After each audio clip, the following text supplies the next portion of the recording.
श्रीमद् भगवद गीता के प्रथम अध्याय एवं द्वितीय अध्याय की चर्चा हमने समाप्त की एवं तृतीय अध्याय की चर्चा हमारी जारी है, जिसमें कि भगवान श्री कृष्ण कर्मयोग के महात्म के बारे में अर्जुन से कह रहे हैं। पहले तो यज्ञ की बातें कही कि यज्ञ की दृष्टि से भी कर्मयोग कितना महत्वपूर्ण है, और फिर दूसरी दृष्टि उन्होंने दी कि लोक संग्रह की दृष्टि से भी कर्म करना आवश्यक है। फिर उन्होंने जनक का उदाहरण दिया, किस प्रकार से राजा जनक केवल कर्म के द्वारा ही उस परम सिद्धि को, परम मोक्ष को, परम मुक्ति को, परम अर्थ को, परमार्थ को प्राप्त हुए, इसका उदाहरण भी दिया। और फिर उन्होंने कहा यद्यद् आचरति श्रेष्ठः तत्तद् देवेतरो जनः स यत् प्रमाणम कुरुते लोकस्तदनुवर्तते। श्रेष्ठ पुरुष जो जो आचरण करता है, अन्य पुरुष भी उसके ही अनुसार बरतते हैं। वह पुरुष जो कुछ प्रमाण कर देता है, लोग भी उसके अनुसार बरतते हैं। तो इसके बारे में हमने कहा था कि जो गुरुजन हैं उन्हें एग्जाम्पल बैठाना है, उन्हें अपने उदाहरण के द्वारा लोगों को दूसरे अच्छे आचरण के लिए प्रेरित करना है। और इसीलिए ये यद्यदि आचर श्रेष्ठ, ये जो श्रेष्ठ जन हैं उनका आचरण श्रेष्ठ होगा, तभी दूसरे लोगों को उससे प्रेरणा प्राप्त होगी। और हमने कहा था कि अभी इसी सिद्धांत को एक नए रूप में, सर्वेंट लीडरशिप के रूप में रॉबर्ट ग्रीनलीफ ने कहा। अमेरिका में जो बहुत सुप्रसिद्ध हो रहा है, हमारे भारत में भी अब वो सर्वेंट लीडरशिप की बातें चल रही है। परंतु भगवान श्री कृष्ण ने ये बातें बहुत पहले कर दी और उन्होंने अपने उदाहरण के माध्यम से कहा किस प्रकार से वे एक सामान्य जन, राजा होते हुए भी एक सामान्य सारथी के रूप में सेवा में लगे हुए हैं, नाम यश की आकांक्षा के बिना, और अपने उदाहरण के द्वारा, अपने स्वयं के आचरण के द्वारा प्रेरित करते हैं कर्मयोग के लिए। यह उदाहरण यस मानो उसी रॉबर्ट ग्रीनलीफ ने जो कहा था सर्वेंट लीडरशिप के लिए बातें कही, आजकल जो बहुत ही प्रसिद्ध हो रही है, काफ़ी चर्चित है, पर इसके सब उपदेश हमें भगवत गीता में मिलते हैं। और हमारे पास कई उदाहरण हैं, महात्मा गांधी, स्वामी विवेकानंद, कई महापुरुष जिन्होंने इस सर्वेंट लीडरशिप को अपने जीवन में आचरित करके दिखाया, अपने आचरण के द्वारा दूसरे लोगों को प्रेरित किया। जिसको स्वामी जी कहते थे सिरदार वही सरदार, जो सिर दे सकता है वही सरदार बन सकता है। जो स्वयं त्याग करता है, बलिदान करता है, स्वार्थ का त्याग करता है, वही दूसरों को स्वार्थ त्याग की शिक्षा दे सकता है अपने आचरण के द्वारा। वो leading by example rather than precept, यह जो है नेतृत्व प्रदान करना, इस प्रकार का नेतृत्व उदाहरण के द्वारा, केवल उपदेश के द्वारा नहीं, यही यहाँ पर बताया गया। इसकी विस्तृत चर्चा हमने की थी। न मे पार्थास्ति कर्तव्यम त्रिषु लोकेषु किंचन नान वाप्तम वाप्तव्यम वर्त एव च कर्मणि। और फिर श्री कृष्ण भगवान स्वयं का उदाहरण देते हैं कि राजा जनक तो कब पहले हो गए, उस पर यदि तुझे विश्वास नहीं होता तो तू मेरी ओर देख, मुझे तीनों लोकों में कोई भी कर्तव्य बाकी नहीं है, फिर भी लोक संग की भावना से मैं अविरत कार्य कर रहा हूं। श्री कृष्ण भगवान यहाँ पर यह जो मैं कहा उसे हम दो रूप में ले सकते हैं। एक तो वह ऐतिहासिक राजा भगवान श्री कृष्ण महाभारत के युद्ध में किस प्रकार से अविरत कार्य करते हैं, एक व्यक्ति के रूप में। राजा, उनके पास तो उनको कोई, उनके वो तो खुद महाभारत के युद्ध में उन्हें कोई उसके साथ कोई विशेष संबंध नहीं था, फिर भी वे लोक कल्याण के लिए अर्जुन के सारथी के रूप में प्रस्तुत होते हैं इधर, और अविरत लोक कल्याण का कार्य कर रहे हैं, लोक संग्रह का कार्य कर रहे हैं राजा कृष्ण के रूप में। और इसे हम यदि भगवान के रूप में लें तो वह जो परमात्मा परमेश्वर है, जो पूरे सृष्टि की, पूरे जो हमारा विश्व है उसकी सृष्टि करता है, उसे स्थिति में रखता है और संहार करता है, ऐसा वह जो परमात्मा, वह सदा कार्य में लगा हुआ है, एक क्षण के लिए भी विरत नहीं होता है, यद्यपि उसे कुछ पाने को बाकी नहीं है। लोग जो कुछ भी कार्य करते हैं वे कुछ पाने के लिए करते हैं, पर उसको भगवान श्री कृष्ण कहते हैं मुझे कुछ पाने को बाकी नहीं रह गया, मुझे कोई वांट नहीं, कोई मुझे इच्छा नहीं, कुछ पाने को बाकी नहीं रह गया, सब कुछ मेरे पास है। परंतु फिर भी उदाहरण के लिए, लोक संग्रह के लिए मैं अविरत कार्य करता हूं। और यह जो अविरत कार्य किस प्रकार से होता है? यह अविरत कार्य जो है, हे अर्जुन, मुझे तीनों लोकों में कुछ भी करते हुए नहीं है, तथा किंचित भी प्राप्त होने योग्य वस्तु अप्राप्त नहीं है, तो भी मैं कर्म में ही बरतता हूं। यह किस प्रकार से बरतते हैं? ये बरतते हैं, इसे ईश्वर के रूप में देखें तो लॉ ऑफ कर्मा, कर्म के सिद्धांत के रूप में वे मानो बरतते हैं। जैसा कर्म वैसा फल प्रदान करते हैं, अच्छे का अच्छा फल, बुरे का बुरा फल। और यह मानो एक बहुत बड़ी परंपरा चल रही है कर्म के फल के सिद्धांत के रूप में। वह कर्म फल प्रदान करने की बहुत बड़ा कार्य अविरत चल रहा है। और फिर यह सारी जो प्रकृति है विश्व में, उसकी सृष्टि स्थिति प्रलय प्रलय, ये तीनों प्रकार के कार्य अविरत चल रहे हैं। कहीं सृष्टि हो रही, कहीं जन्म हो रहा है, कहीं मृत्यु हो रहा है। ये जितने प्रकार के कार्य हैं परमा प्रकृति में हो रहे हैं, ये परमात्मा की उपस्थिति से, परमात्मा की आज्ञा से, परमात्मा की इच्छा से, परमात्मा की कार्य करने से होता है। तो यह श्री कृष्ण भगवान कहते हैं यहाँ पर भगवान के रूप में, मुझे तीनों लोकों में कुछ भी कार्य बाकी नहीं रहा, फिर भी मैं अविरत कार्य करता हूं। इस एग्जाम्पल देने के लिए, आचरण दिखाने के लिए, तो तुम लोग भी कार्य करो। कार्य करना अवश्यम भावी है। जब हमने जीवन धारण किया, जब तक जीवन है, हमें कुछ न कुछ कार्य में लगे रहना पड़ेगा। और यदि कार्य में नहीं लगे रहेंगे तो वह हमें अवनति की ओर ले जाएगा। इसीलिए कार्य करने के लिए कहा गया, और सत्कार्य करो, और साथ साथ में जितना हो सके अधिक से अधिक उसे निस्वार्थ करो, और साथ में अधिक से अधिक हो सके उसे अहंकार से विरत करो। फलाकांक्षा, फल की आसक्ति, फलासक्ति का त्याग करो, और साथ साथ में कर्मासक्ति का भी त्याग करो। कर्म के प्रति आसक्ति भी न हो, परंतु साथ साथ में करते हुए कर्म करते चले। लोक संग्रह के लिए यह मानो श्री कृष्ण भगवान अपने उदाहरण के द्वारा कहते कि तू जो दूसरा कहीं देखने जाता है, मुझे ही देख, अविरत कार्य वे कर रहे हैं। यह जो सूर्य है वह प्रकाशित नहीं होता है कई बार दिनों तक, तो लोग व्याकुल हो उठते हैं बरसात की दिनों में। अभी तो लोगों को लगता है कि थोड़े समय तक न रहता, अच्छा है, गर्मी बहुत है। परंतु वर्षा के समय में जब वह सूर्य नहीं रहता है, सूर्य की किरणें बहुत दिनों तक, तब लोग व्याकुल हो जाते हैं। वायु यदि कुछ क्षणों के लिए भी बहना बंद कर दे तो लोग व्याकुल हो जाते हैं, पर वायु कभी बंद नहीं होती, सूर्य का प्रकाश कभी बंद नहीं होता। हमें नहीं दिखता तो भी बादल उसके छाए रहते इसलिए नहीं दिखता, पर वो चलता ही रहता है। ये जितने प्रकृति के कार्य हैं अविरत कार्य चलते रहते हैं। सभी जो पंच महाभूत हैं वे अपना अपना कार्य अविरत कर रहे हैं, और ये सब ये मानो परमात्मा की आज्ञा से, परमात्मा के आदेश से। तो श्री कृष्ण भगवान कहते हैं अविरत मैं कार्य कर रहा हूं, तीनों लोकों में मुझे कुछ भी प्राप्त करने योग्य बाकी नहीं रह गया, सब कुछ मुझे प्राप्त है। फिर भी मैं, वह उदाहरण के लिए, यदि मैं बंद कर दूं तो लोग बोलेंगे अरे जब इन्होंने बंद कर दिया तो हम भी कार्य बंद कर दें। तो महाजन का सब लोग पालन करते हैं, इसलिए करते हैं कि मैं भी ये कर्म में बरतता हूं। यदि यम न वर्ते यम जातु कर्मण्य तंद्रितः मम वर्तमानुवर्तन्ते मनुष्याः पार्थ सर्वशः। क्योंकि यदि मैं सावधान हुआ, ही माने क्योंकि, यदि माने यदि, अहम मैं, अतंद्रितः, अतंद्रित, तंद्रा माने निद्रित, और अतंद्रित माने सावधान हुआ, जातु, जातु कदाचित, कर्मणि कर्म में, न वर्तेयम न बरतु, तो पार्थ हे अर्जुन, सर्वशः सब प्रकार से, मनुष्याः मनुष्य, मम मम माने मेरे, वर्तम वर्ताव के, अनुवर्तन्ते, अनुवर्तन्ते माने अनुसार बरतते हैं, अर्थात बरतने लग जाएं। कहने का मतलब यदि मैं सावधान हुआ, कदाचित कर्म में न बरतूं, तो हे अर्जुन सब प्रकार से मनुष्य मेरे बर्ताव के अनुसार बरतते हैं, अर्थात बरतने लग जाएं। और ऐसा बरतने लग जाए और काम करना छोड़ दे तो क्या होगा? उसी दे युरि में लोका न कुर्याम कर्म चेदहम संकरस्य च कर्ता स्याम उपहन्याम इमाः प्रजा।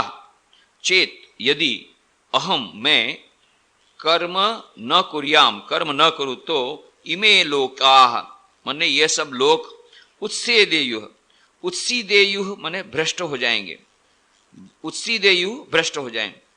और संकरस्य, वर्ण संकर का कर्ता करने वाला, श्याम, श्याम माने हो जाऊं, इमाः प्रजाः, इस सारी प्रजा को उपहन्याम, हनन करूं अर्थात मारने वाला बन जाऊं। कहने का मतलब यदि मैं कर्म न करूं तो ये सब लोग भ्रष्ट हो जाएं और मैं वर्ण संकर का करने वाला हूं तथा इन सारी प्रजा को हनन करूं अर्थात मारने वाला बनूं। सक्तः कर्मण्य विद्वांसो यथा कुर्वन्ति भारत पूर्वादिदांस तथा सक्ता चिकीर्षो लोक संग्रहम। हे भारत, कर्मणि, कर्म में सक्ता आसक्त हुए अविद्वांस अज्ञानी जन यथा कुर्वन्ति जैसे कर्म करते हैं तथा वैसे ही असक्त अनासक्त हुआ विद्वान, विद्वान लोक संग्रहम, लोक शिक्षा को चिकीर्षु चाहता हुआ कुर्यात माने कर्म करे। हे भारत, कर्म में आसक्त हुए अज्ञानी जन जैसे कर्म करते हैं वैसे ही अनासक्त हुआ विद्वान भी लोक शिक्षा को चाहता हुआ कर्म करे। यहां पर यह बहुत ही बड़ी एक बात यह है कि बाहर से देखने पर यह जो अज्ञानी जो कर्म करता है और ज्ञानी कर्म करता है उसमें कोई भेद नहीं दिखता है। क्यों? जो कर्मयोगी है वह कर्मयोगी क्या करता है? वह ज्ञानी है, कर्मयोगी है, कर्म को योग की दृष्टि से करता है, अनासक्ति पूर्वक करता है, परंतु वह भी उतनी ही दृढ़ता पूर्वक करता है।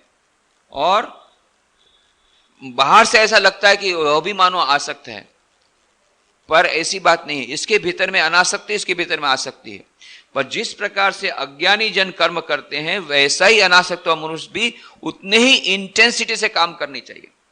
कई लोग क्या करते हैं, भाई ठीक है अनासक्त पूर्वक काम करना है तो क्या करना है, तो फिर जैसा काम करो, तो फिर उसमें कोई कार्य करने में अरे फिर फल तो जब मिलने वाला नहीं है या फल की जब आकांक्षा ही नहीं है तो जैसा हो काम करो। उसमें कोई कार्य में कोई दक्षता नहीं रह जाती, उस कार्य में कोई इंटेंसिटी नहीं रह जाती, चलता है, आज नहीं तो कल होगा, कल नहीं तो परसों होगा, अच्छा इस प्रकार से गंदा होगा तो भी चलेगा, अच्छा होगा तो भी चलेगा, स्लिप शॉर्ट कास्ट वर्क जिसको बोलते हैं। कैसा भी अस्त व्यस्त कार्य कर दिया। अस्त व्यस्त कार्य कर्मयोग नहीं बन सकता। योग कर्म सुकौशलम, ये हमने द्वितीय अध्याय में देखा था कि वह कार्य की दक्षता यदि नहीं आई और कार्य में इंटेंसिटी भी उतनी ही रहेगी, बाहर से देखने पर लगेगा कि यह भी मानो आसक्त है, पर नहीं। पर हम लोग को क्या करते हैं, या तो हम बहुत आसक्त हो जाते हैं या तो बहुत आसक्त हो गए, फिर उसमें कार्य के फल में और कार्य में एकदम आसक्त हो गए तो इंटेंसिटी दिखती है। या तो इंटेंसिटी होती है तो साथ में आसक्ति होती है, या अनासक्त हो गए तो फिर इंटेंसिटी नहीं रहती। अच्छा भाई जब हमको फल नहीं मिलने वाला है, फल की आकांक्षा नहीं है, तो जैसा हो करो, जो ऐसी करो, यह नहीं। श्री कृष्ण भगवान कहते हैं बाहर से वो ऐसा पता ही नहीं लगना चाहिए कि यह ज्ञानी जन कार्य कर रहा है, अज्ञानी जन कार्य, दोनों इक्वल इंटेंसिटी से कार्य करेंगे। हमारे रामकृष्ण मिशन के जनरल सेक्रेटरी थे स्वामी माधवानंद जी महाराज। तो एक ब्रह्मचारी, अब उसने ये अनासक्ति का वो पाठ पढ़ लिया तो बोले ठीक है भारी कार्य करने में, कार्य में आसक्ति नहीं होनी चाहिए, इसलिए उसने इसी प्रकार से आज करे तो काल कर, काल करे सो परसों, इसी प्रकार से कार्य करता, उसमें कोई दक्षता नहीं, कोई नहीं। और फिर महाराज को बोला महाराज ये अनासक्ति कैसे आएगी, अनासक्ति कैसे आएगी? तो माधवाजी महाराज का पहले आसक्ति तो लाने दो, बाद में अनासक्ति। अरे तुम अभी डिटैचमेंट की बात करते हो, पहले अटैचमेंट तो आएगा तब तो डिटैचमेंट होगा। अभी तो बोगी अटैच ही नहीं हुई, पहले से डिटैच है। बोले ये बोगी को डिटैच कैसे करें इंजन से? अरे पहले से डिटैच है, वो तुम्हारी बोगी तो पहले से डिटैच है, उसको पहले अटैच करो। पहले तो थोड़ी उसमें कार्य में दक्षता लाओ, कार्य के प्रति रुचि लाओ, दूसरों के लिए कार्य करो, और फिर बाद में डिटैचमेंट की बात करना। तुम्हारा तो पहले से डिटैचमेंट है। तो हम लोग का इस प्रकार से या तो डिटैचमेंट मतलब फिर उसमें कोई रुचि नहीं, उसमें कोई कार्य की दक्षता नहीं, ऐसा करते हैं, या फिर अटैच होते हैं तो, या फिर कार्य की दक्षता रखते हैं तो एकदम अटैच हो जाते हैं। ये दोनों से हमको अपने आप को बचाना है। परंतु यह लोक शिक्षा को चाहता हुआ वह कर्म करता है। यह जो कर्म योगी है, यह ज्ञानी है, विद्वान व्यक्ति है, वह ज्ञानी है, उसे अपने लिए कुछ भी नहीं चाहिए, फिर भी लोक शिक्षा के लिए वह कार्य करता है, क्योंकि उसको देख करके दूसरे लोग सीखेंगे। ये यदि कार्य बंद कर दे तो दूसरे लोग भी बंद कर देंगे। इसलिए यह ज्ञानी जन को इस प्रकार से काम करके अपना यह कार्य करके उतनी इंटेंसिटी से करना चाहिए, उतनी दक्षता पूर्वक करना चाहिए। नहीं तो दूसरे लोग करेंगे, अच्छा भाई ठीक है चलो यह भी ऐसा होता है, चलता है। चलता है ये बहुत बड़ा शब्द है, चलता है। चलता है मतलब कोई भी कैसा भी कार्य करना सब चलेगा। चलेगा, चलेगा शब्द नहीं होना चाहिए। ये श्री कृष्ण भगवान की डिक्शनरी में चलेगा शब्द नहीं है। Everything must be done perfectly well और इंटेंसली होना चाहिए, परंतु साथ साथ में अनासक्ति होनी चाहिए।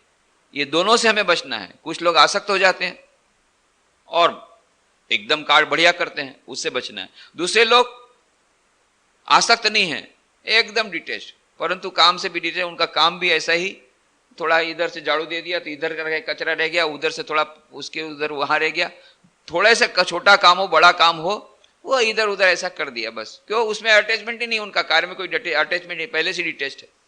तो ये दोनों से बचना है, श्री कृष्ण भगवान कहते हैं। तो लोक शिक्षा को चाहता हुआ कर्म करे। न बुद्धि भेदम जनयेत अज्ञानाम कर्म संगिनाम जोशयेत सर्वकर्माणि विद्वान युक्त समाचरण। ज्ञानी पुरुष, विद्वान माने ज्ञानी पुरुष, कर्म संगीनाम, ज्ञानी पुरुष को चाहिए कि कर्म संगीनाम, कर्मों में आसक्ति वाले, अज्ञानाम, अज्ञानियों की, बुद्धि भेदम, बुद्धि में भ्रम अर्थात कर्मों में अश्रद्धा, न जनयेत, उत्पन्न न करे, किंतु स्वयं युक्त, परमात्मा के स्वरूप में स्थित हुआ और सर्वकर्माणि, सब कर्मों को समाचरण, अच्छी प्रकार करता हुआ उनसे भी वैसे ही जोशयेत, करावे। बहुत ही महत्वपूर्ण ये श्लोक दिया है कि जो सीख देते हैं दूसरों को, जो शिक्षा देते हैं कि आप अच्छे काम करिए, उनको खुद को भी उसका आचरण करना पड़ेगा, तभी उसकी असर होगी। और कुछ लोग कहते हैं भाई काम छोड़ दो, ये कार्य करने से कुछ नहीं होगा, ये ध्यान करो, सारा दिन ध्यान करो, यही असली चीज है।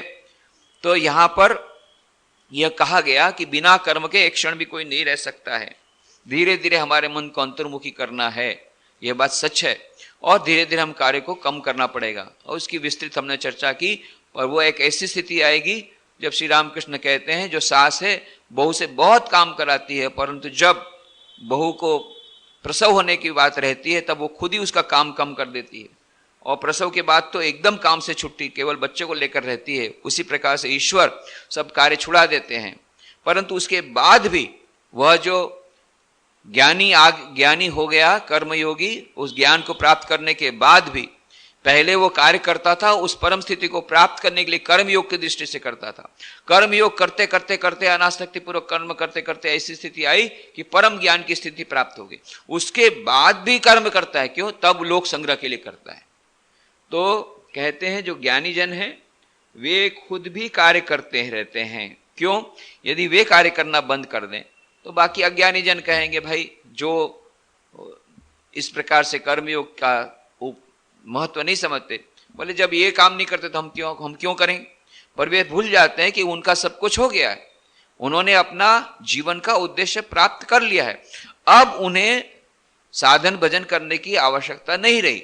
परंतु नहीं, जब ये नहीं करते तो हम क्यों करेंगे, यह बात उसमें आ जाती। इसीलिए उदाहरण के लिए भी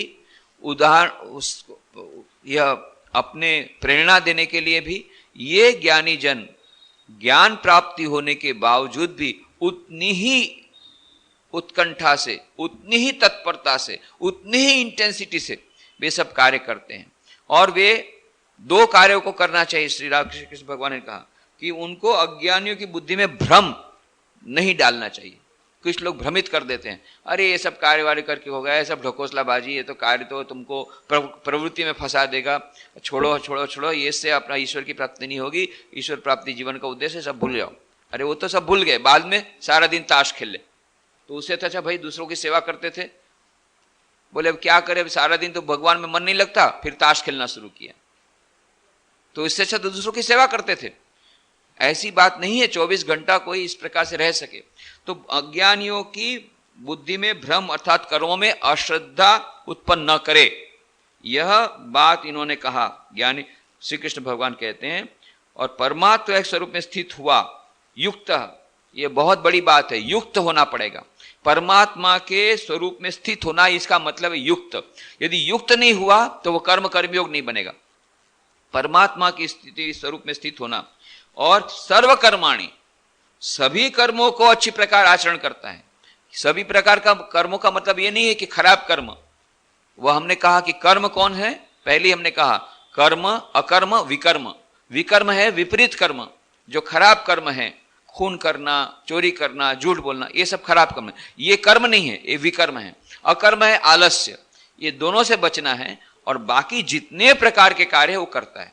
कुछ लोग इसमें अपनी टीका लगा देते हैं कि नहीं भाई ये कार्य मतलब केवल साधन भजन करना, बाकी जो दूसरी सेवा के कार्य वो नहीं, इसमें उसमें उसका इशारा नहीं है, वो सब कुछ कार्य नहीं, केवल साधन भजन का। पर यहां पर ऐसा नहीं कहा सर्वकर्माणि, ये नहीं कहा कि केवल जब ध्यान करना यही कार्य करना पड़ेगा उसको, श्रेष्ठ जन को, बाकी कोई इस प्रकार का कार्य नहीं करेगा, यह यहां पर नहीं करा है, कहा है। समाचरण अच्छी प्रकार करता हुआ जोशयेत, उनको भी करावे। तो केवल पहली बात तो दूसरों को भ्रमित न करे। कई लोग दूसरों की भ्रमित बुद्धि को भ्रमित कर देते, अरे क्या कर रहे हो तुम लोग, इसमें कोई भगवान की प्राप्ति नहीं होने वाली, तुम्हारा जीवन वृथा गया। कई कई नए ब्रह्मचारी को बोलते हैं रामकृष्ण मिशन में, अरे क्या सब छोड़ छाड़ करके आए। एक माता जी आई, एक ब्रह्मचारी ज्वाइन किया हमारे बेलू मठ ज्वाइन करने के बाद जैसा कि पहले पहले उसको काम देते हैं, तो उस बेलू मठ में तो सैकड़ों स्वामी जी, सैकड़ों भक्त सब लोग रोज खाते हैं, सैकड़ों की संख्या में।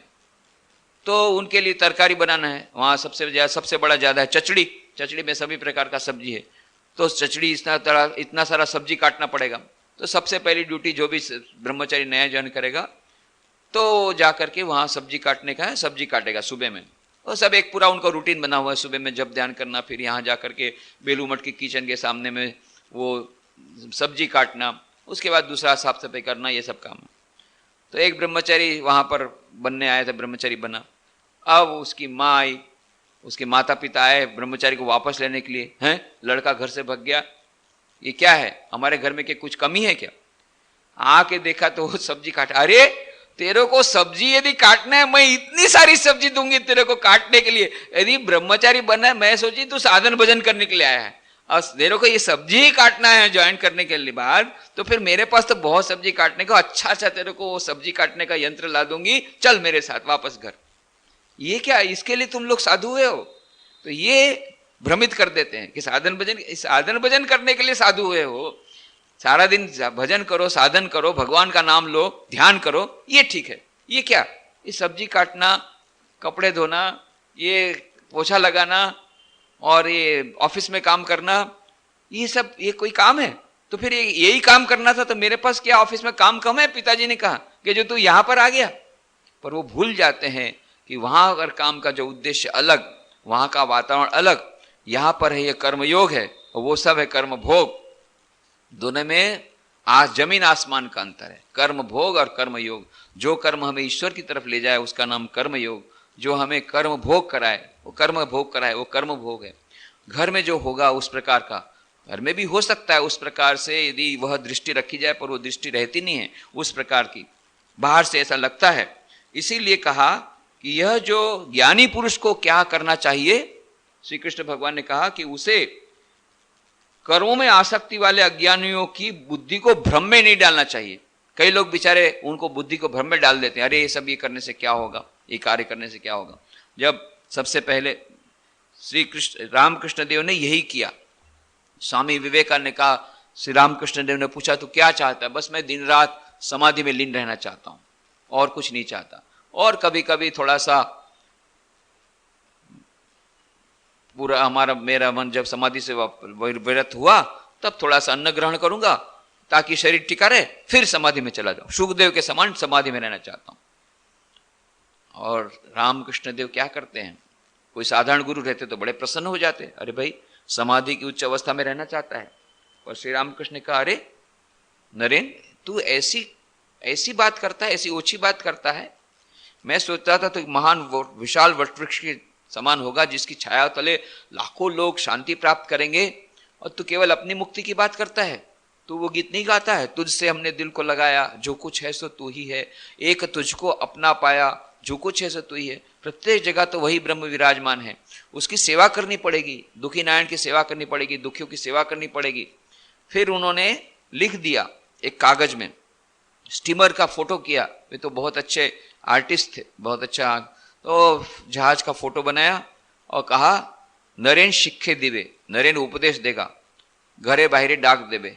और एक साथ में एक मयूर बनाया, मयूर में मानो गले में कुछ रोग हो गया, ये मयूर माने वो देख रहा है, ये श्री रामकृष्ण मानो स्वयं, और इधर वो जहाज जा रहा है, कहते नरेन शिक्षे दिवे, नरेन उपदेश देगा, और घरे और बाहिरे माने देश और विदेश में वह उपदेश देगा। स्वामी विवेकानंद ने कहा उस समय तो कॉलेज के, मेरे को ये उपदेश वगैरह मैं नहीं दूंगा, मैं उपदेश पछापा ये मेरा काम नहीं है, मैं तो केवल समाधि में रहूंगा। श्री रामकृष्ण ने कहा रे तू क्या रे, तेरी हड्डियां काम करेगी। बराबर करना पड़ा उनको, स्वामी विवेकानंद को रामकृष्ण देव ने माध्यम बनाया, और फिर वह प्रचार करने के लिए गए वहां शिकागो विश्व सभा में, उसी प्रकार के एक जहाज में बैठ करके गए जिस प्रकार का चित्र अंकित किया था श्री रामकृष्ण देव ने कितने वर्षों पूर्व। ये मानो एक दिव्य योजना के अनुसार स्वामी विवेकानंद जाते हैं, उपदेश देते हैं सभी जगह पर। और फिर 1897 में आकर के जो श्री रामकृष्ण ने शिव ज्ञान से जीव सेवा का जो उपदेश दिया था, उसको परिरक्षित करने के लिए रामकृष्ण मिशन की स्थापना की, और फिर अपने गुरु भाइयों को और अपने शिष्यों को सबको भेजा, इधर उधर जाओ, तुम लोग जगह जाओ, जगह जा करके सेवा के कार्य प्रारंभ करो। और कल्याणानंद जी, निश्चयानंद जी, उनके 2 शिष्य थे, उनको भेज दिया कंखल, हरिद्वार। तो हरिद्वार में उन लोगों ने देखा कि कितने बूढ़े बूढ़ियां आती हैं वहां दर्शन करने के लिए, हरिद्वार में गंगा में स्नान करने के लिए। कुछ लोग तो मरने के लिए आते हैं कि भाई गंगा के किनारे मरेंगे, हिमालय में जाकर के मरेंगे, जब मरना ही है तो वो मरने के लिए आते हैं, और उनको देखने वाला तो कुछ होता नहीं है, सब कुछ घर छोड़ छाड़ के बूढ़े बूढ़े आते हैं, कहीं रास्ते में पड़े हैं, कोई उनको देखने वाला नहीं है। तो ये कल्याणानंद निश्चयानंद जिनको यही काम है, जो बूढ़े बूढ़े पड़े रहते हैं, जिनको कोई रोगी हो जाते हैं, रोग उनको रोग से आक्रांत होते हैं, उनको दवाई देने वाला कोई नहीं है, उनको शुश्रूषा करने वाला नहीं, इन ऐसे बूढ़े बूढ़ियों को ले आते थे। एक झोपड़ी उन्होंने निर्माण की और वहां पर जाकर के उनकी चिकित्सा की, खुद ही चिकित्सा करते थे और कुछ दवाई वगैरह लेते थे, कुछ किसी को लगा हो तो किसी अपने हाथ से उनका बैंडेज कर दिया, ये कर दिया, वो कर दिया, ये सब करते थे। और उस समय जब हरिद्वार तो सन्यासियों की जगह, कितने सारे बड़े बड़े मठ हैं, ये मठ वो मठ, कितने प्रकार, सभी दशनामी संप्रदाय के जितने मठ सब तो हरिद्वार में है, सबका हेडक्वार्टर वहीं पर है, कितने हजारों हजारों साधु हैं, मंडलेश्वर, महामंडलेश्वर, सब तो वहां रहते हैं। और ये सब लोगों ने निंदा प्रारंभ कर दी रामकृष्ण में, अरे रे रामकृष्ण में सन्यासी कहाँ तो सारा दिन जब ध्यान करेंगे, कंदरा में, हिमालय में, ये सब छोड़ छाड़ करके ये करते हैं, ये दवाई देना शुरू किया, गरीबों की सेवा किया, ये सब करना शुरू किया। अरे एकदम बहुत ही खराब काम कर रहे हैं लोग, ये लोग सन्यासी के उपयुक्त नहीं है, ये सन्यास ठीक उन्होंने समझा नहीं है, ये निवृत्ति मार्ग को छोड़ के प्रवृत्ति मार्ग में चले गए। अरे फिर इसमें फिर गृहस्थ में फर्क क्या रहा भाई, तो फिर तो गृहस्थी हो जाना था उनको, यदि यही सब काम करना था। अकाउंट्स लिख रहे हैं ऑफिस में बैठ करके हैं, और हिसाब मिला रहे हैं, और इधर वो बॉन्डेज कर रहे हैं, ये सब, और इतनी निंदा शुरू की। और बाद में उन लोगों ने एक टाइटल दिया, भंगी साधु, रामकृष्ण मिशन के साधु का नाम दिया भंगी साधु। भंगी साधु इसलिए, एक तो काम भंगी के समान करते हैं, साफ सफाई करना, रोगी का साफ सफाई करना, झाड़ना पोछना, सब भंगी का काम। और दूसरा नाथ, उनको भी उसकी भी सेवा करते हैं, वो ब्राह्मण है उसकी भी सेवा करते हैं, कोई किसी प्रकार का इनको ये है ही नहीं। अरे जब सन्यासी हुए हो तो ये सब तो ध्यान रखना पड़ेगा ना, कौन किस जाति का है, तो फिर फायदा क्या हुआ। और ब्राह्मण को तो किया, अरे जो निम्न वर्ण के हैं, अछूते, जिनको छूना भी नहीं सकते, उनको छूते भी हैं और अपने बैंडेज भी करते हैं, भंगी साधु। एक नाम टाइटल दे, भंगी साधु। और ये भंगी साधु कोई आएगा तो हम वहां पर भंडारे में नहीं जाएंगे। तो भंडारा होता है वहां पर हरिद्वार में बहुत, भंडारा होता है, बहुत बड़ा भोज होता है, भंडारा माने भोज, बहुत बड़ा भोज होता है, वो दक्षिणा भी देते हैं और ऐसे कई साधु आते हैं, भंडारा देते हैं, लाइन से बैठता। जहां देखा रामकृष्ण साधु अरे भंगी साधु आया, सब चले, कोई नहीं खाएगा। इसलिए फिर रामकृष्ण साधु को देता ही नहीं, कोई निमंत्रण नहीं देता। भाई भंगू साधु को बुलाएंगे तो बाकी लोग कोई खाएंगे नहीं, तो भंगी साधु को निमंत्रण नहीं देते। ऐसा बहुत वर्षों तक चला। ये जो सन्यासी ये कहते थे ब्रह्मचारियों को, तुम लोग क्या कर रहे हो, घर बार छोड़ करके आए, माँ बाप को रुला करके, यही सब काम करने के लिए, तो फिर क्या जरूरत थी भाई गृहस्थ के समान सब काम करने की? जब यदि इच्छा थी तो वहीं रह जाते, ये सब क्या कर रहे हो? इस प्रकार से उनको यह जो कर रहे हैं ना, श्री कृष्ण भगवान ने कहा यही शब्द, अज्ञान बुद्धि भेदम न जनयेत, तो बुद्धि भेद कर देते थे, बुद्धि में भ्रम पैदा कर देते थे ये साधु लोग ब्रह्मचारी को। बुद्धि भेद, क्या कर रहे हो, ये सब इसके लिए आए हैं। यहां तक कि जब स्वामी विवेकानंद ने रामकृष्ण मिशन की स्थापना की तो उनके कुछ गुरु भाइयों को भी संशय हुआ, अरे तुम वहां विदेश गए हो, यहाँ गए, रामकृष्ण मिशन ये सब शुरू कर दिया, विदेश की धारा के साथ, क्या रामकृष्ण देव चाहते थे? स्वामी विवेकानंद ने कहा तुम कैसे जानते हो कि रामकृष्ण देव नहीं चाहते थे? रामकृष्ण देव ने मुझे विशेष उपदेश दिया और इसलिए मैं कर रहा हूं। मैं एक भी कार्य ऐसा नहीं करता हूं जो रामकृष्ण देव की इच्छा के विरुद्ध करता हूं, उनकी ही प्रेरणा से सब कार्य करता हूं। ये बाद में उनको समझाना पड़ा था। कई लोगों को आज भी ये भ्रामिक धारणा है कि ये जो कार्य करना है, जो सेवा के कार्य हैं, वो ठीक नहीं है, सन्यासियों को नहीं करने चाहिए। आज भी ऐसी धारणा, पर आज पहले से बहुत कम हो गई। अब तो ऐसा हो गया, बाद में धीरे धीरे पहले तो बहुत भंगी साधु की बात चली, सब लोग बहुत निंदा करते थे। एक बार बहुत बड़े महामंडलेश्वर थे, वे बीमार हुए, तब तक ये जो हमारा जो हॉस्पिटल थी कंखल की, हरिद्वार की, वो बड़ी हो गई, बड़ी इंडोर हॉस्पिटल में परिवर्तित हो गई थी, अच्छे अच्छे उपकरण ये सब आ गए थे। अब ये बड़े महामंडलेश्वर गए, उनके बीमार हुए तो फिर उनको वहां एडमिट किया गया और उन्होंने अपनी नजर से देखा किस प्रकार से साधु लोग कार्य कर रहे हैं, निष्ठापूर्वक सेवा की भावना से, ईश्वर की सेवा, शिव ज्ञान से जीव सेवा की भावना से, किस प्रकार से सुंदर दक्षतापूर्वक सब काम होता है और कितने लोगों को फायदा हो रहा है, कितने लोग दुख से निवृत्ति पाते हैं, कितने लोग से ठीक हो जाते हैं, ये सब अपनी नजर से देखा। तब उन्होंने जाकर ऐलान किया, महामंडलेश्वर ने, ये रामकृष्ण में के साधु ठीक काम कर रहे हैं, यही ठीक काम कर रहे हैं, ये सेवा का काम कर ठीक कर। जब उन्होंने ऐलान कर दिया, उन्होंने एक्सेप्ट किया, तब धीरे धीरे बाकी जरा साधु समाज धीरे धीरे उनकी भ्रामक धारणा दूर हुई, नहीं ये सेवा का जो कार्य हो रहा है ठीक कार्य है। फिर लोगों ने उसको एक्सेप्ट करना शुरू किया, रामकृष्ण साधु को। अभी तो ऐसी हालत है, ऐसी अवस्था है, किसी भी जगह हरिद्वार में कोई भी जगह भंडारा होगा तो पहली सीट जो है, पहला आसन, वो रामकृष्ण मिशन के साधु के लिए रिजर्व, और जब तक रामकृष्ण मिशन साधु नहीं आएगा तब तक भंडारा शुरू नहीं होगा। ऐसी स्थिति आज हो गई। कितनी विपरीत स्थिति। पर प्रारंभ में बहुत दुख भोगना पड़ा था, बहुत ये निंदा सहन करनी पड़ी, परंतु यही श्री कृष्ण भगवान ने कहा, ज्ञानी पुरुष को चाहिए कि कर्मों में आसक्ति वाले अज्ञानियों की बुद्धि में भ्रम अर्थात कर्मों में अश्रद्धा उत्पन्न न करे, किंतु स्वयं परमात्मा के स्वरूप में स्थित हुआ सब कर्मों को अच्छे प्रकार करता हुआ दूसरों को भी ऐसा करावे। तो स्वामी विवेकानंद ने कहा कि मैं करूंगा, कर्मयोग करो, कर्मयोग करो, उससे नहीं होगा। उन्होंने कहा तुम लोग कर्म करो, कर्म करो, कर्म करो, पर यह उन्होंने केवल कहा होता और खुद सारे दिन जब ध्यान में मग्न रहते, बोले वाह, खुद तो ध्यान में मग्न है, दूसरों कहते तुम लोग कर्म करो, सेवा का काम करो। नहीं, उन्होंने खुद ने भी कार्य में अपने आप को प्रवृत्त किया और रामकृष्ण साधुओं को भी एक कंपल्सरी कर दिया। 4 योगों में से कोई भी योग उनको चाहे उसका पालन करे, राजयोग, भक्ति योग, ज्ञान योग, करे या न करे, परंतु कर्मयोग कंपल्सरी है, कर्मयोग करना ही पड़ेगा। रामकृष्ण मिशन जो आएंगे उसको कुछ न कुछ सेवा का कार्य सारा दिन में करना पड़ेगा। यह यहां पर स्वामी विवेकानंद नियम है। क्यों? यदि हम लोग कार्य करेंगे तो दूसरे लोग सीखेंगे। तो स्वामी विवेकानंद ने स्वयं अपने उदाहरण के द्वारा यह प्रारंभ किया रामकृष्ण मिशन, ये बताने के लिए कि सन्यासी लोग भी जब कार्य करते हैं तो गृहस्थों को भी कर्म करना चाहिए। कर्म के माध्यम से, केवल कर्म करते करते भी, कर्मयोग के आचरण के द्वारा भी उस परम सिद्धि की प्राप्ति हो सकती है।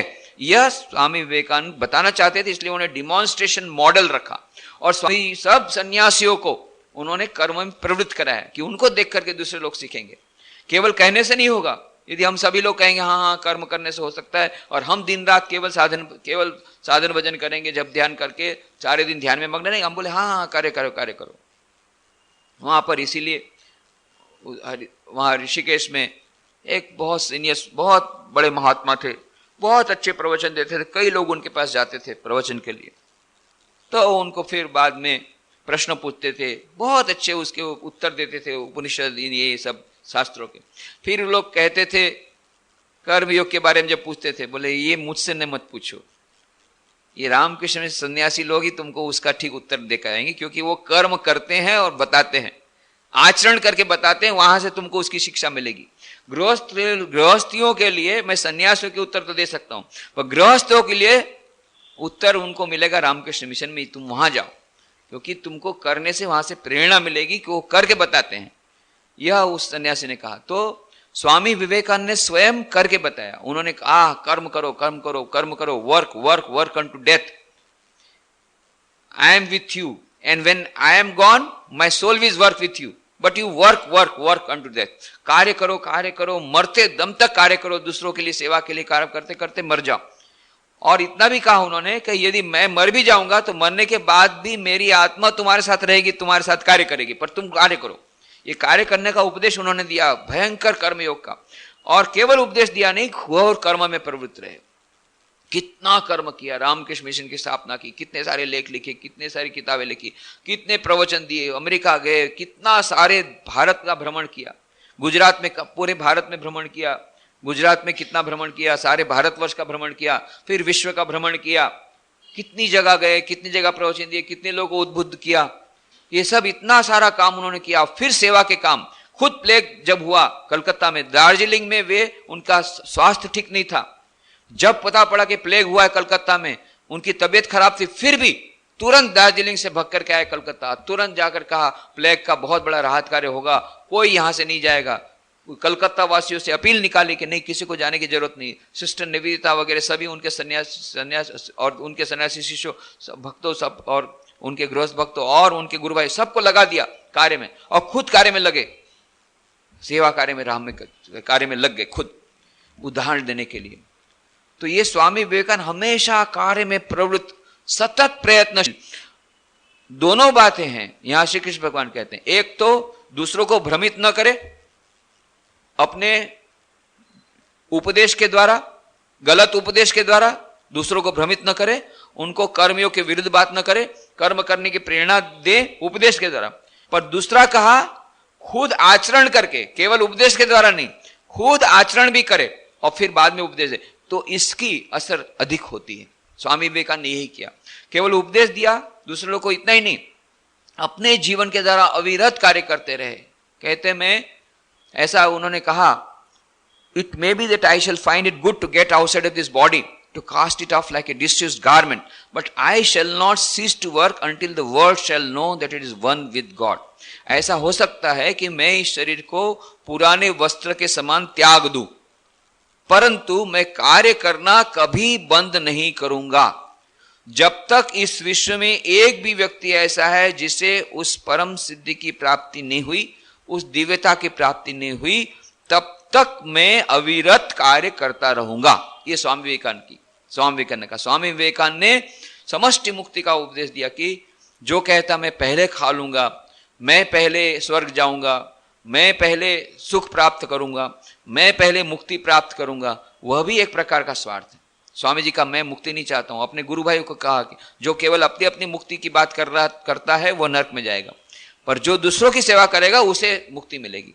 तो यह जो शब्द है, उन्होंने कहा कि कट आउट दिस वर्ल्ड, ये जो अपने मन से स्वार्थ बुद्धि को निकाल दो, मैं को निकाल दो कि मुझे मुक्ति चाहिए, मैं मुक्ति के लिए प्रयत्न करूं, नहीं, दूसरों के लिए प्रयत्न करो, कार्य करो, सेवा कार्य करो, और फिर उस प्रकार से हो जाएगा। तो उन्होंने चारों युगों के समन्वय की बात कही, और साथ साथ में आज के युग के लिए स्वामी विवेकानंद ने कर्म योग पर विशेष बल दिया और उसका डिमॉन्स्ट्रेशन किया। उन्होंने खुद ने कहा कि मैं अविरत कार्य करता रहूंगा, मरने के बाद भी वह सभी लोगों को उस दिव्यता की प्राप्ति कराने का जो कार्य है, उस कार्य के लिए मैं अविरत उस आदर्श को पहुंचने के लिए मैं अविरत कार्य करता रहूंगा। और यह उन्होंने अपने उदाहरण के माध्यम से बताया। ऐसा नहीं कि केवल उन्होंने उपदेश दिया, खुद ने अविरत कार्य किया, कठोर कार्य किया। श्री रामकृष्ण देव ने भी कठोर कार्य किया। कहते हैं प्राणार्पण युगल, प्राणार्पण कर्म कठोर।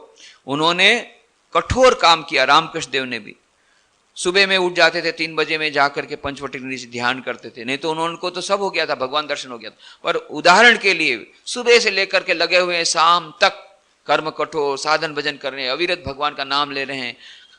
इतनी धूप, कलकत्ता की तो गर्मी, यहाँ की गर्मी से कलकत्ता की गर्मी बहुत अधिक खराब। यहाँ तो ठीक है, टेम्परेचर 40 डिग्री तक जाता है, 42, 45 भी जाता है, परंतु यहाँ ह्यूमिडिटी नहीं है, आर्द्रता नहीं है। वहाँ कलकत्ता में भले तापमान उतना अधिक ना हो, पर इतनी ज्यादा आर्द्रता रहती है, पसीना इतना निकलता है, बहुत ही सफोकेशन होता है, बहुत ही घबराहट होती है। ऐसी गर्मी में श्री रामकृष्ण देव सारे दिन घूम रहे हैं, जा रहे हैं, एक घर उस घर, इस घर जा रहे हैं, वहां जा रहे हैं, यहाँ जा रहे हैं, उपदेश देने के लिए, लोगों को भगवान का नाम सिखाने के लिए, भगवान के नाम का उपदेश देने के लिए अविरत कार्य रामकृष्ण देव ने किया। यहां तक कि गले में कैंसर हो गया, डॉक्टर ने मनाही कर दी, आप अभी बिल्कुल बोलना बंद कीजिए। 16-16 घंटा, 12-12 घंटा बोल बोल करके आपने पूरा गला खत्म कर दिया, अभी आप बिल्कुल बंद कर दीजिए। पर रामकृष्ण देव हाँ कहते तो थे, परंतु रह नहीं पाते थे। कोई भी उतना आया आकुल व्याकुल होकर, दयावश कृपावश वो उपदेश देते थे।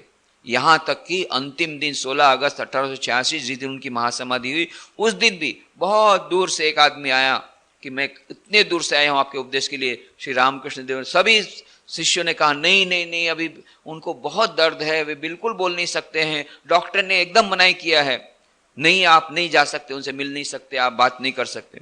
और श्री रामकृष्ण ने कहा नहीं नहीं, यह शरीर जो आया है वो तो एक दिन जाएगा, पर किसी को वापस मत लौटाओ।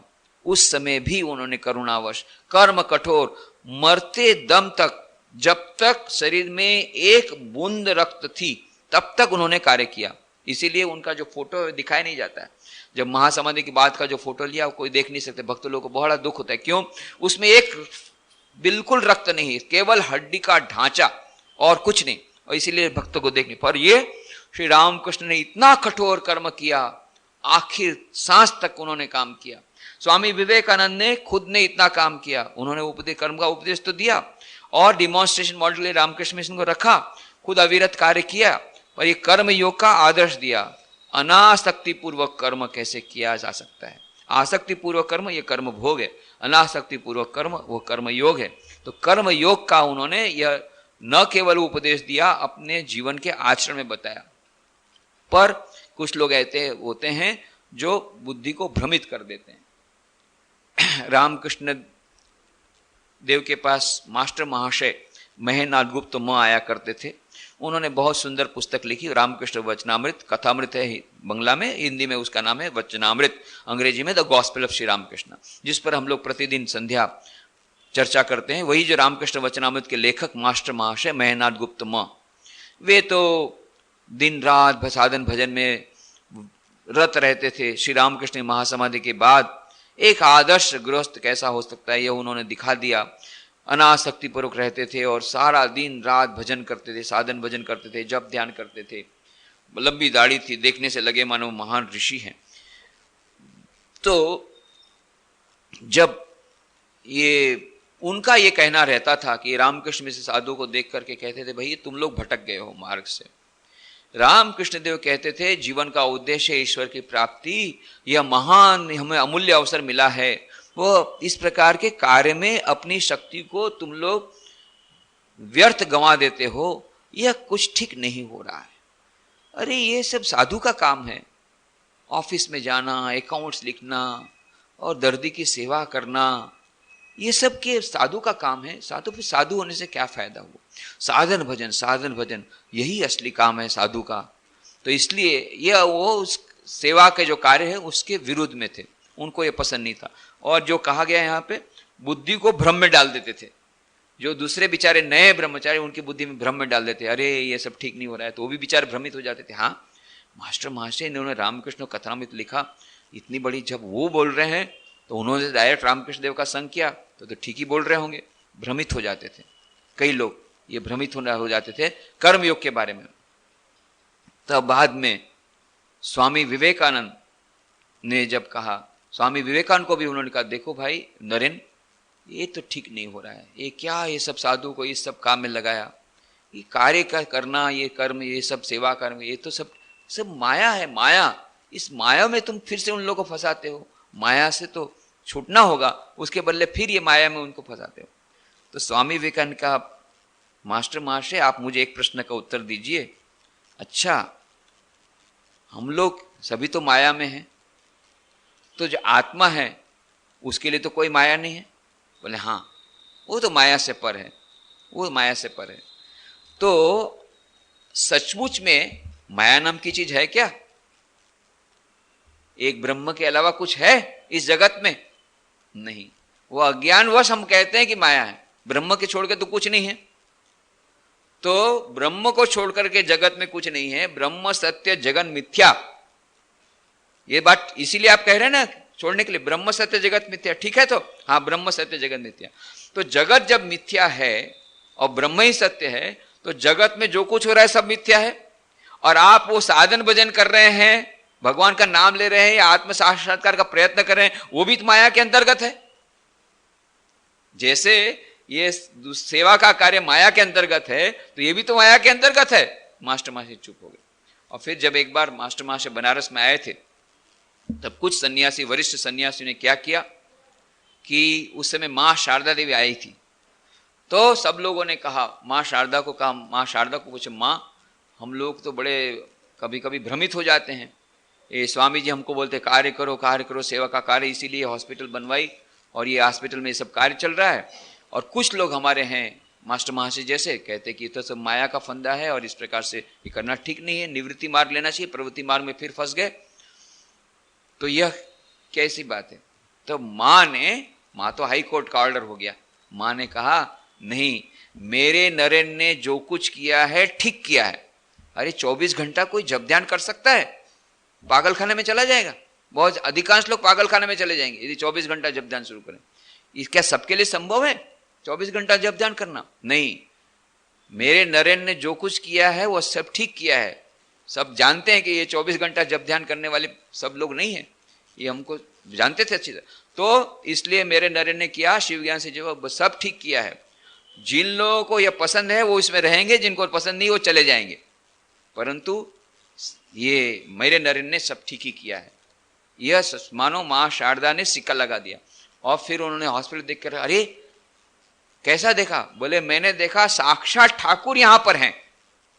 इतना ही नहीं, दान के लिए उन्होंने अपने पास से 10 रुपए के नोट, 10 रुपया मतलब समझिए 2 महीने का सैलरी, रामकृष्ण देव का सैलरी, रामकृष्ण देव का पगार 5 रुपया था महीने में, 10 रुपया मतलब अभी का कम से कम 10,000 रुपया। 10 रुपए की नोट उन्होंने मां शारदा देवी ने स्वयं वहां दान के स्वरूप में रामकृष्ण मिशन को दी। अभी आज भी वाराणसी में वो नोट रखी हुई है ऑफिस में, नोट बंद करके। ये मां का आशीर्वाद। जब मां ने ये जब बात बताई गई मास्टर महाशय को, जब मां ने कहा है तो फिर मेरे को कुछ कहने को नहीं है। तब से चुप हो गए मास्टर महाशय। नहीं, यह जो मेरे नरेन ने किया शिव ज्ञान, पर यह स्वामी विवेकानंद ने केवल उपदेश नहीं दिया, अपने उदाहरण के द्वारा उन्होंने यह प्रस्तुत किया। तो यह श्री कृष्ण भगवान कहते हैं जो ज्ञानी जन हैं वे ज्ञान प्राप्ति के बाद भी लोक संग्रह के लिए अविरत कार्य करते रहेंगे, सेवा का कार्य करेंगे, दूसरों का। और जो दूसरे जो अभी जो अज्ञानी हैं, जिनको अभी ज्ञान की प्राप्ति नहीं हुई, उनकी बुद्धि को भ्रमित नहीं करेंगे, उनको गलत उपदेश नहीं देंगे, उनको भी कर्म का उपदेश देंगे और अपने उदाहरण के द्वारा अच्छी प्रकार आचरण करते हुए उनको भी कार्य में लगाएंगे। तो आगे की चर्चा हम अगले सप्ताह में करेंगे। आज यही समाप्त।